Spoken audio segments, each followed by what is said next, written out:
Hello everyone, I'm here with some sad but expected news. On September the 12th, my former employers applied for the trademark of King Ross for the sole purpose that I can't use that name with Cultaholic. Obviously, I'm going to look different with no plastic crown and cape. I will be known as just Ross from Cultaholic from now on, and as for you, since I'm no longer a king, you will not be my loyal subjects from now on. What we're going to do is, if you want to take yourself to the comments below this video, suggest what you as a collective want to be known as. I will pick the 4 with the most upvotes tomorrow morning, and we'll have ourselves a good old-fashioned vote on Twitter. I know this is a bit of a bummer to start, I know, but let's get on with the show. A show that hypothetically should have no WTF moments because it was taped in Manchester and WWE had several hours to fix all the problems. Thankfully, they haven't done that. Let's get cracking with the knocking. Do, do, do, do, do, do, do, do, do, do, do, do, do, do, do, boo,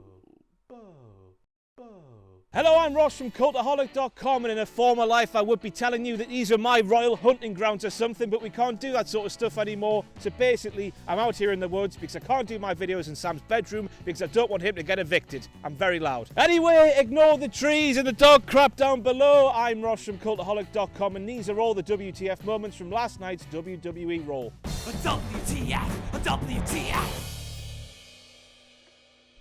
And we kick things off with The Miz calling Baron Corbin the bathroom break of SmackDown Live. What does he mean? Bathroom break has never been, nor never will be in the vocabulary of big, baldy bastard Baron. The man has proven time and time again that when he needs to, and just hang on a second there, go for a PP. See, I did that just like Baron does. He goes in his pants like a little baby. Next up, we have Kurt Angle claiming that WWE Raw has the best talent, the best show, and the best fans, and in the process, proving that there is indeed a fourth eye. Intensity, integrity, intelligence, and idiot. They're the same fans as SmackDown, Kurt. Nobody picks a side these days because both shows are practically the same in all but length. Although in this case, it's the shorter length that many people prefer. Phallic references, you don't lose it. Next up, we have a huge revelation. Kurt Angle can spray his milk all the way across the Atlantic Ocean. Bugger my bum, his prostate must be the size of a bastard bicep.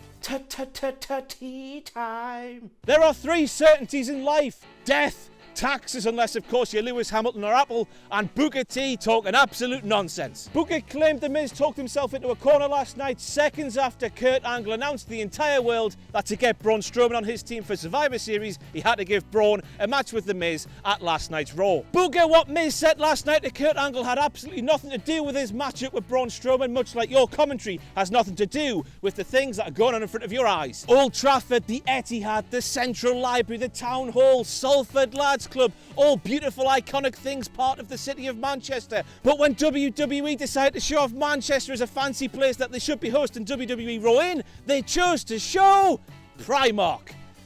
Oh, they might as well have paid a local tramp to do a striptease and lather his body in mayonnaise. That would have been more iconic and more appealing than bloody Primark. This was the first guitar in a pole match in almost 20 years, according to Maggle Cole, and I don't know why. They're absolutely fantastic. This is, of course, if your idea of fantastic is getting your 2 fingers and push them to your eyes. Slipknot own that trademark, not you. It's funny this match should come back a matter of weeks after Jeff Jarrett went into rehab, though, Vince, you mad bastard.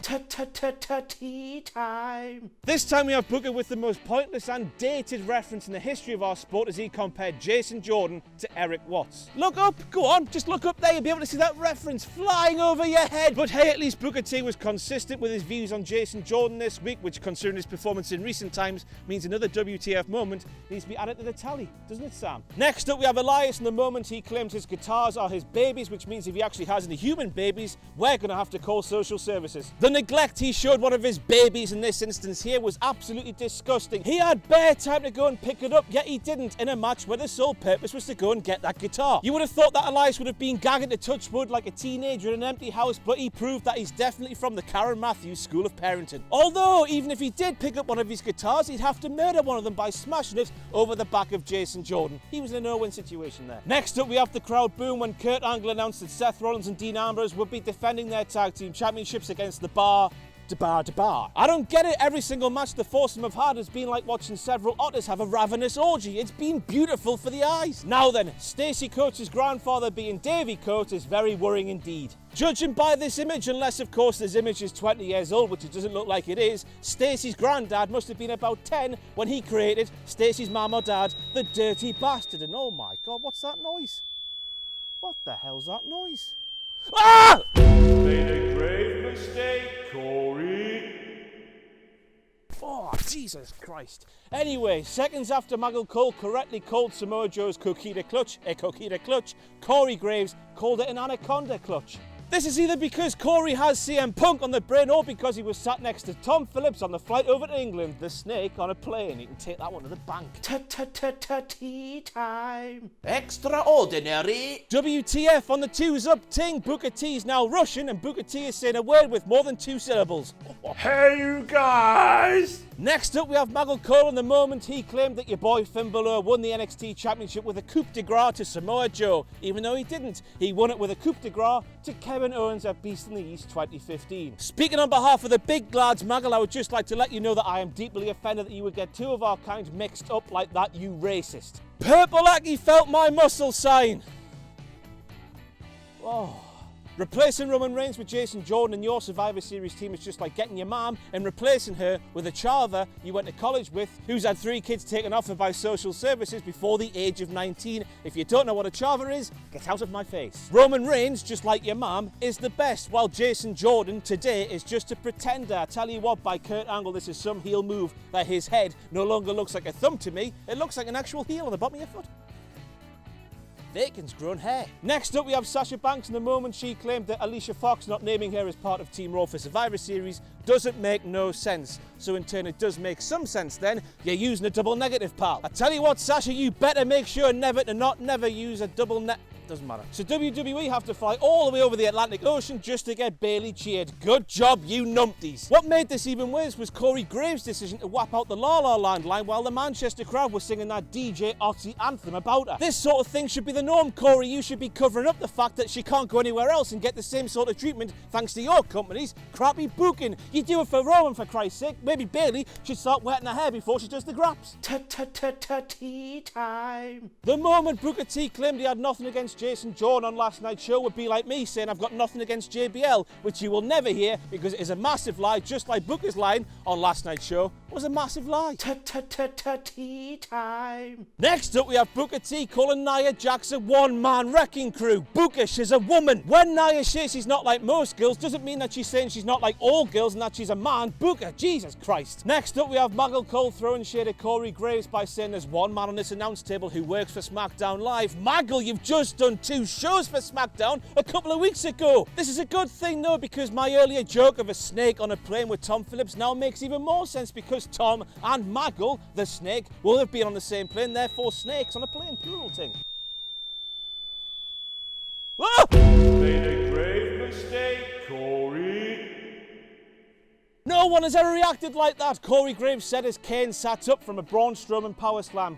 Corey, of course, forgetting the fact that Braun faced Brock Lesnar and lost conclusively a couple of months ago. Next up, we have Maggle Cole asking Booker T a question and Booker T getting the wrong answer. Maggle Cole asked Booker if he's ever seen anyone the size of Braun Strowman with as much athleticism. That's hard to say, and of course Booker did not reply with yes. The Undertaker, Big Show before he got fat, and Kane, he just sat there like a numpty. And speaking of big athletic men, Vince McMahon likes big sweaty monsters. Vince McMahon likes big sweaty monsters. Vince McMahon likes big sweaty monsters. it's Pete Dunne, but if he gave up the wrestling thing and became a branch manager at Lidl. The debut of the Bruiserweight Pete Dunne on WWE Raw was completely ruined by his cousin, his distant cousin, the Tootherweight Kevin Dunne. Different spelling, remember, when Kevin hit the wrong button. Kurt Angle stand there saying, let me introduce you to Pete Dunne, while he stood underneath massive letters saying Pete Dunne, Bruiserweight, is just as redundant as Booker T's headset each and every episode of Raw. So last night on WWE Raw, we had something that Big D Trump would not like the sight of. We had a Mexican in Kalisto helping a foreigner, and Pete Dunne beat up an American in Enzo Amore.